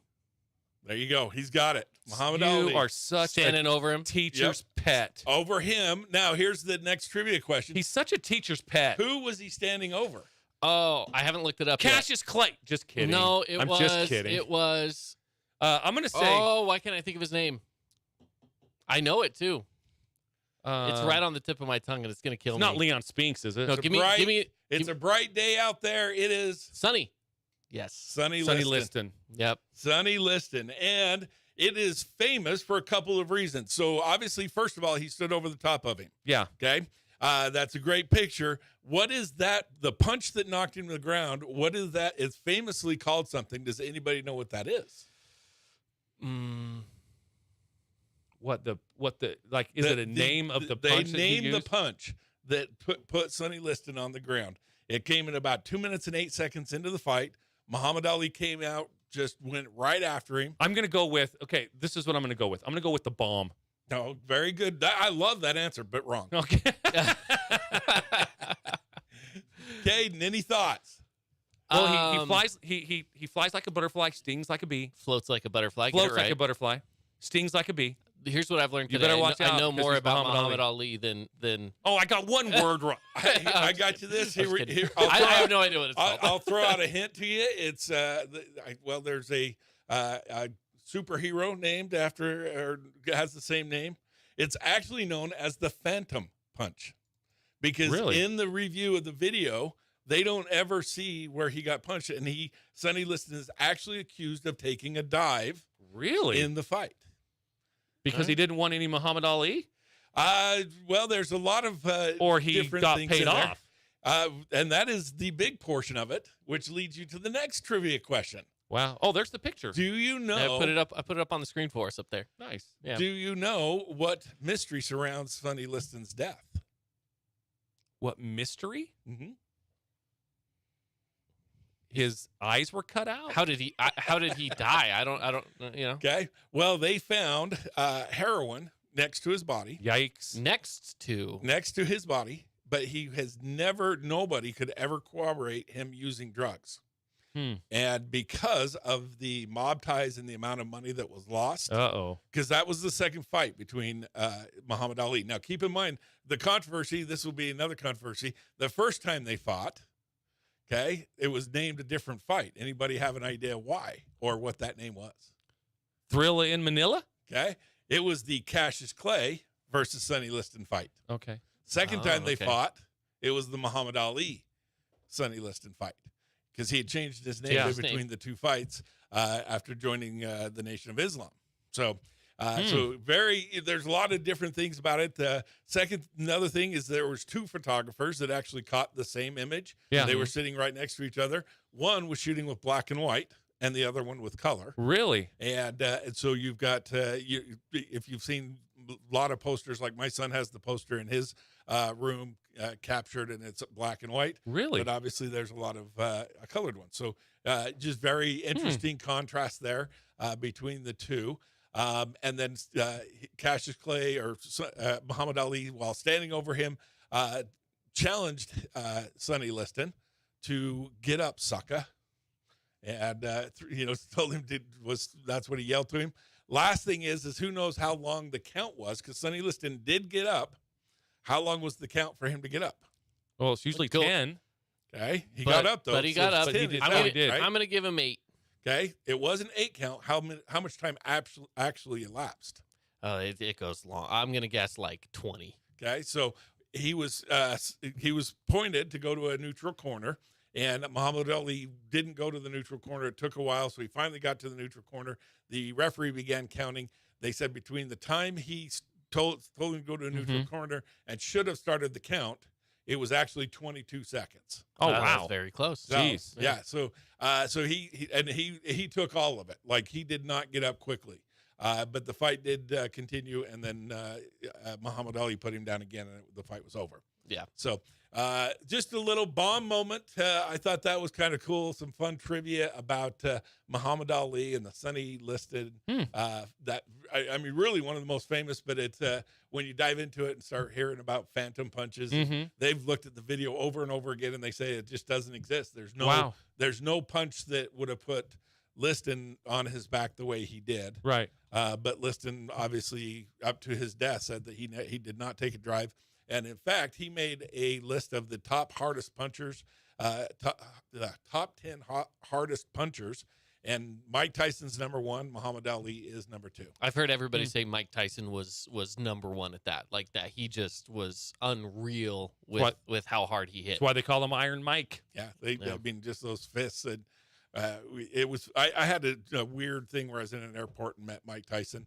And I told him that he was, I'd take one punch from him if I could get the media from it. And he told me he asked me what good it would do me to not know that I got famous for getting punched by him. So he's got a great sense of humor. Because I told him, I'm like, come on, man, just hit me once. Let me get the media out there. And he's like, what good it would do you? You wouldn't know you were wouldn't famous. Even remember anyway. Yeah.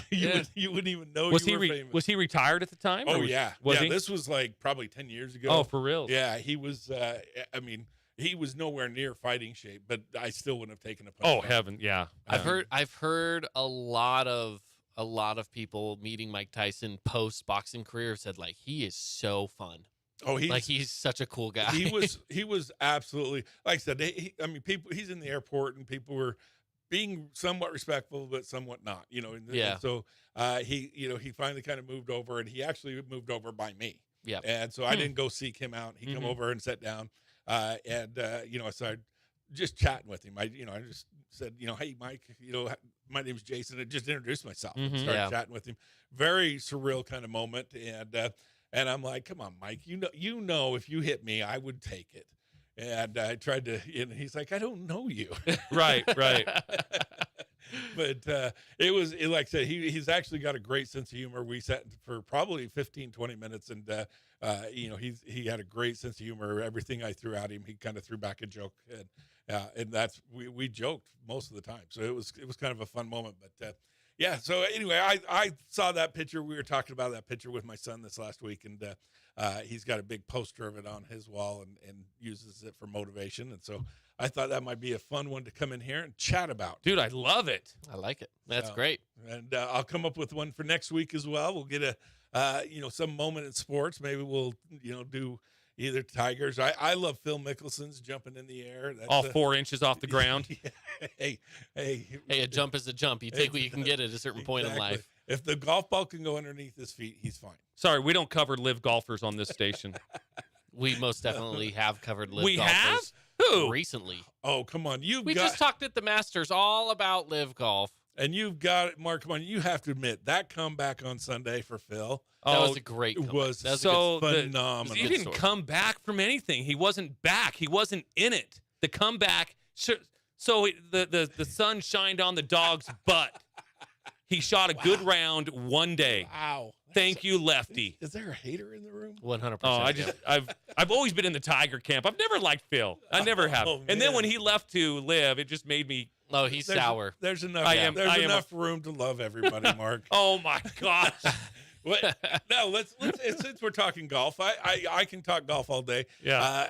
I love Tiger. I think it's amazing what he's done. But I can remember early on when he came in and everybody was saying he was going to end up being the greatest of all time. He is. And I'm like, no. How can you even come close to saying that? There's no question about it in my mind. There's good. First, and nobody will ever convince me differently. Golden Bear has how many more championships than him? It's okay. Hey, I get one thing has come out, and I said this when it started. Sustaining that level is so hard. It is so hard to do that year after year after year after year, and look at when the Bear won so many of his championships. He was later in life. And Tiger's now at that age, and he's not maintaining that. I just don't see. And then I don't even put the Bear at number one. I put Ben Hogan above that. I'm telling you, if you took each person in their prime, okay, whether it was Jack, Hogan, Arnold, Phil, DJ, Rory, any of them. If you take any golfer. Mark Musgrave? No, not that guy. Yeah, you take him in his prime, he still doesn't make that list. I'm a 13, right. 14 handicap. No. If you take any of those golfers out of their prime and have them play, obviously this is just good sports talk radio because obviously this can never happen. Nope. I will put money on Tiger every single time and twice on Sunday because he'll be in his Sunday red. I'm just telling you, I don't think, and nobody will ever convince me otherwise, I still think that I know that he is the greatest golfer of all time. I just do. I saw him in his prime. Nobody threw darts at flags like Tiger did. Nobody drove the ball like Tiger did at the time. But how can you say that when he hasn't won near as many championships? Way more as Jack better did? golfer, more better golfers. And Tiger brought those people to the game as well. That's why there's. That's why that record will never be touched. And Tiger's the only one that has come close, or it was even in the conversation.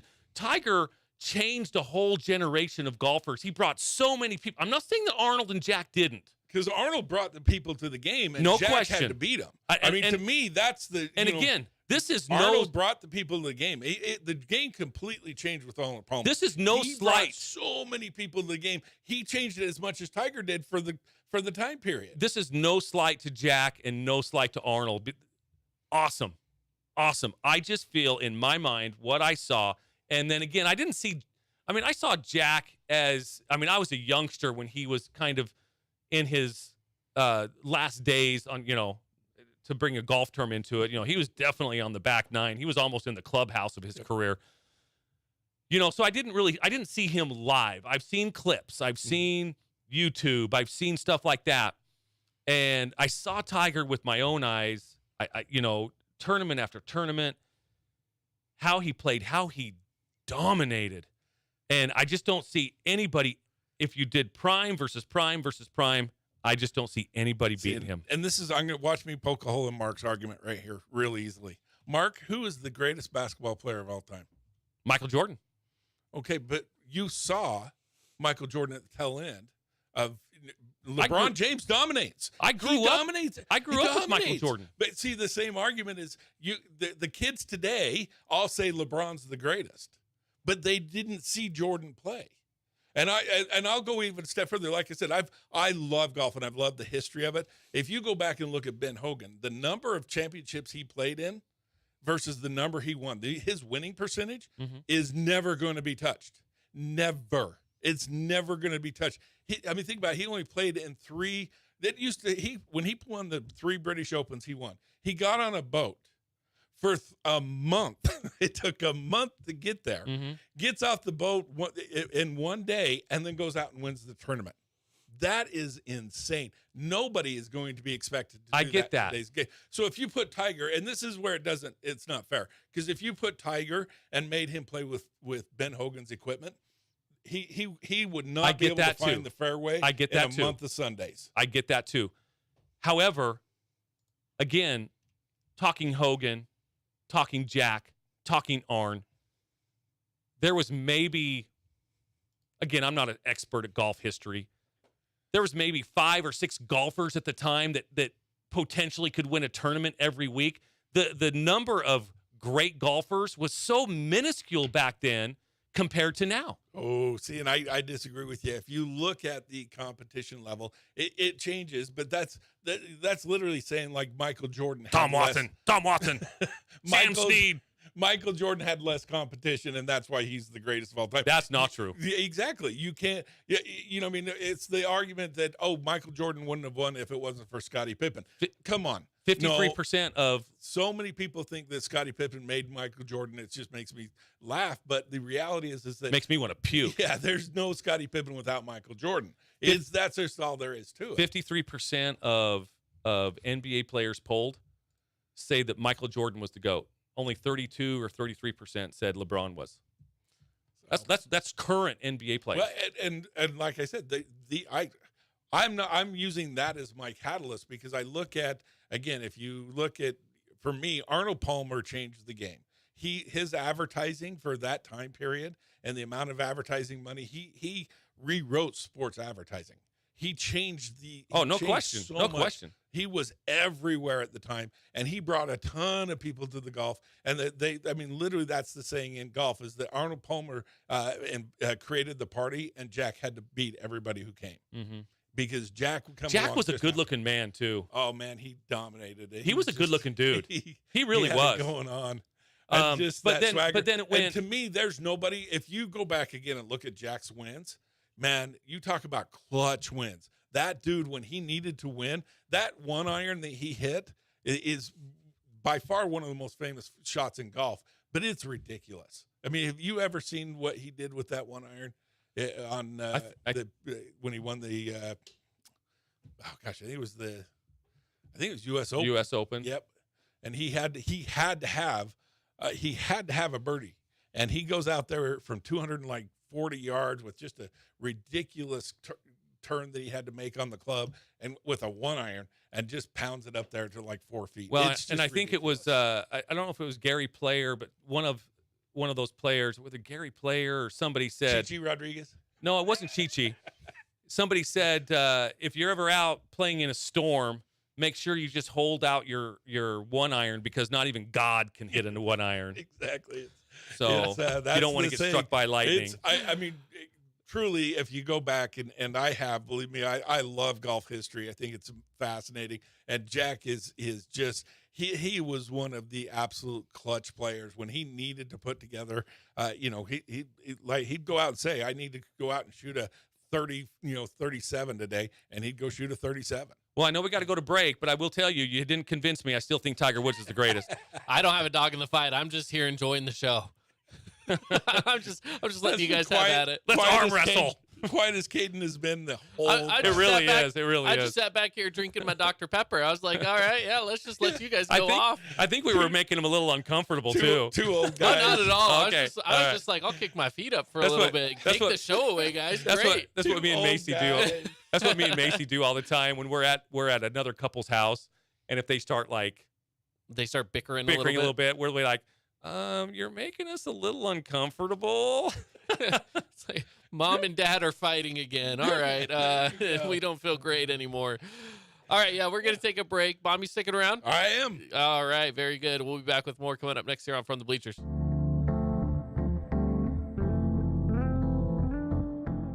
Did you know that St. George News has a new app? Download the St. George News app today and stay up to date on everything happening in Southern Utah. Get instant notifications on news, weather, sports, and more. Download the app today and get your local news now. Hey, it's Sheldon Demke. Check out the latest episode of What's on the Menu, a behind-the-scenes tour of local restaurants. We'll see some of their favorite dishes and get an inside look on how these dishes are prepared. Check out this week's episode at stgeorgenews.com and click the shows on the menu tab. As a local business owner, it's important to get the word out about your business. More people equals more revenue for you. Get your business in front of over 160,000 people in southern Utah each week with St. George News. Contact St. George News today. Media is everywhere. It's a part of our daily life, our routine. Not just for entertainment, but to stay informed. Local media has the biggest impact on your daily life. It's what's around you, what matters. And at Canyon Media, our goal is to deliver the very best in local entertainment, news, and media.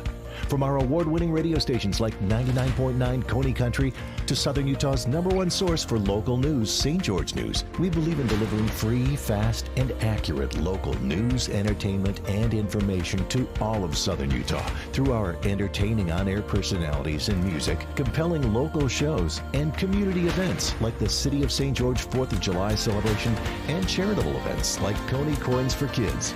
From our entire team of dedicated designers, videographers, salespeople, digital marketers, writers, and on-air talent, thank you for letting us be a part of your daily life.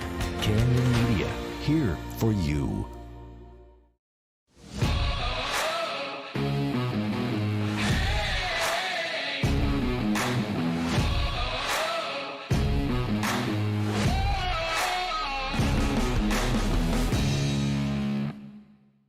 Check out this week's edition of TGIF on stgeorgenews.com. TGIF is your weekend adventure guide to all the fun and exciting things going on in Southern Utah this weekend. Find this week's edition at stgeorgenews.com and click the shows on the menu tab. Have a blast this weekend.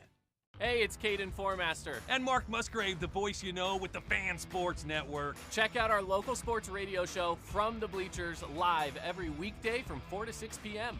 Listen to us on the radio on 99.5 or 95.3 FM. You can also listen through the Fan Sports Network app or watch the show live on the Fan Sports Network YouTube page. The Fan Sports Network is your home of Utah Tech Trailblazers, high school sports, and the pros. The Fan Sports Network, Southern Utah's home for local sports.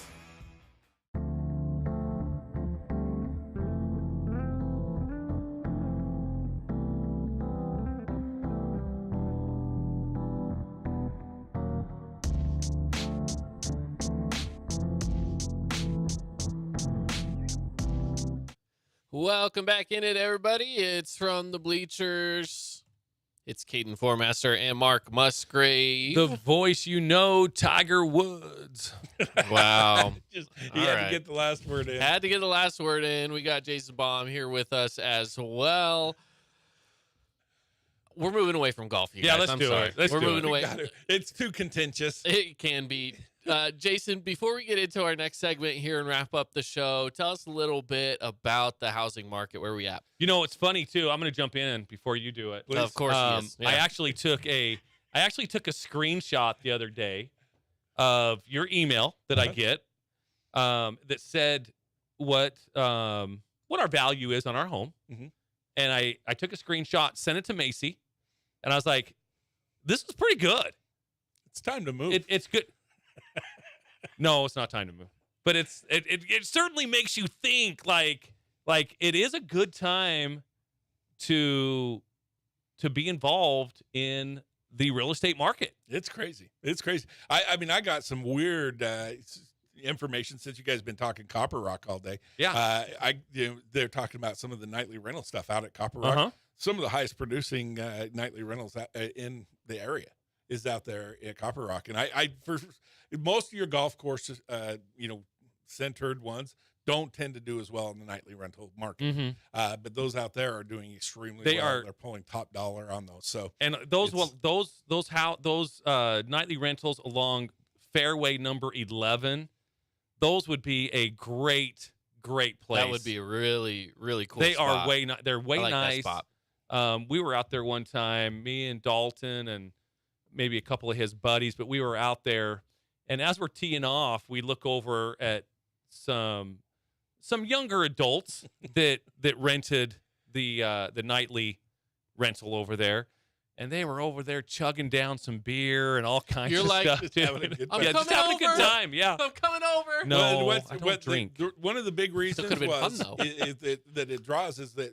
they've got those long driveways. Yeah. So everybody shows up with their quads and they can be on the red sands in 2 minutes? Yeah, so probably. So it's just a huge draw. So those are doing really well. So talking about the market, I'll keep repeating. Everybody, I've got too many people out there saying they're waiting for the market to soften, for interest rates to come down, then they're going to jump in. Well, the problem is when interest rates come in, everybody's going to jump in. Yep. And the pool's going to be full, and then you're going to have the prices are going to shoot up because you're going to have people bidding against each other. You can always, there's an old saying that you date your mortgage rate, you marry the house. So, your mortgage rate can change when rates come down. I've got a little program right now where we can refinance you. We can basically, there'll be kind of a no cost refinance. I won't get into all details, but anyway, if you're going to refinance down the road, we can take care of that. All those things. I've got a home buyer class that I'm doing on May 9th. Okay. If you want to know more about it, I'll put some details. Hopefully Mark and those guys can throw this up, but let me know. Let's come to my home buyer class. If you've already bought a home and you're just you're getting ready to maybe make a transition, like Mark just said, he's getting ready to sell his house, and never know. And so Mark's going to be at the home buyer class, but come to my home buyer seminar. Let me explain, teach you. It's May 9th at 7:00. We're going to be doing it down at Stratum Real Estate down there in downtown. And I want to pack that place in and just let me teach you. And if you've got questions about, like I said, nightly rental stuff, that there are so many, lender loans for those things. There's right now, first-time home buyers, we've never had this many incentives for first-time home buyers. There's great programs. So if you haven't bought a home before, right now. In fact, I heard a weird statistic, since we've been kind of throwing around statistics. They interviewed a bunch of people who didn't own homes, have never owned a home. 41% of people who they interviewed who have never owned a home thought that you had to have 20% down to buy a house. Oh, really? Isn't that amazing in this day and age? I thought everybody knew you could buy a house without 20% down. But 41% of people, millennials generally, thought that you had to have 20% down in order to buy a home. Can I tell you, as a millennial myself, we are not taught in schools and really growing up, we're not taught a lot about taxes, about home buying. We're not taught, like, we're just not. It was, I feel like there was always a big shift that came over to, man, technology's going crazy. Let's teach them all about how technology works, which is great because we're good at it now, but we just don't know how to do those things that everybody's been doing for forever, which is taxes, buying houses. You just have to kind of figure it out as you go along, and it can be tough. So I say for parents of kids that are teenagers, teach them how to do their taxes now. Like, make them sit with you while you do your taxes if you have to, because it's like, those are things that when it came time for me to do them, I was like, I don't know what I'm doing. And if you've got a teenager in your home, send them to this home buyer class. I should be teaching this at the high schools. I'm telling you right now, it's just basic information that you need to know in order. It just preps you, because everybody's going to buy a house, or they should hope to buy a house at some point. Here's the reality: is you're paying somebody's mortgage, whether you're paying your own or somebody else's. Right. So you might as well be paying your own. And so if you're going to do that, come to this home buying class. It's not, like I said, it's not a first-time home buyer class. It's a home buying class. We're going to talk about a lot of different aspects in there. We're going to talk about, what it takes to get into a home. Everything from, where you credit-wise, what you need to be doing some credit-wise to, right to the end, even after you buy a home, what you should expect, for the next few months after you buy. So come check it out. It's good information. And like I said, May 9th, if you want to know more, just either call or text me or get on baumloans.com. Super easy, BAUMLOANS.com. And then, shoot me a text or shoot me a phone call, and I'll get you an invite. I do want RSVP because I do expect it to. We've only got room for about 20 people, and I expect it. So about 10 couples if they come as a couple. Yeah. So I do expect it to fill. Will you have donuts? We will have treats. Yes. Okay. We're actually going to have some giveaways. I got some giveaways planned. Boom. I like that. In fact, we're going to waive some of the costs if you do your mortgage through me. I'll pick up some of the cost of doing the appraisal and some things like that. So that's perfect. So come and check it out. We'll have some giveaways, some fun stuff. But like I said, roughly 10 couples is all I got room for at this one. So please let me know and let's get you in there. Very good. Hey, Will, we got about 3 minutes left in the show. In the 3 minutes left, Jason, have you seen the news today that the Oakland A's are officially moving to Las Vegas? Officially? No, I had not seen that. It's their signatures. Signatures. The Oakland A's have signed a binding contract to move to Las Vegas. They have land. They're ready to go. I read an article last night that said that Salt Lake City was now in the I think that pushed Las Vegas to make the deal. I think they got a whiff of that. I think that's what happened with Salt Lake last week. Because this happened overnight. This happened overnight that Las Vegas really. Because last week, Salt Lake announces we want an MLB team. We got a place for a park. And my guess is there were some deals behind the scene being like, hey, Oakland, if you want to come over, Utah's a good spot for you. And Vegas was like, we got to get a deal done now.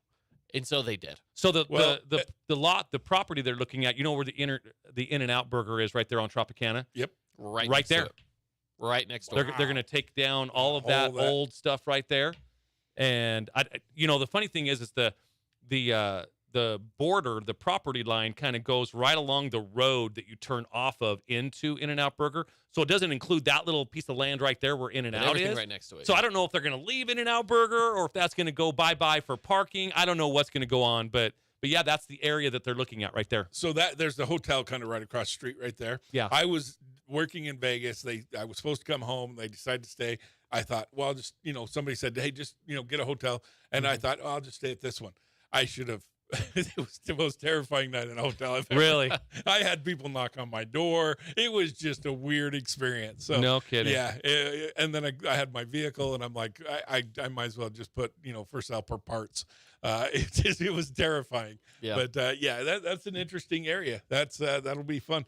That's why when you said that, I thought, because I read an article yesterday about, and have you guys seen the proposal? It's going to be pretty cool. Yeah, what they're trying to get in Salt Lake City. It is. If they can really pull nice. a team, we're excited about that. That would be really, really cool. Yeah, absolutely. Another thing I'm excited about is Google says that Tiger Woods is considered the greatest golfer in modern golf history. Geez. Yes, to try to get the last word. Because everything Google says is true. That's right.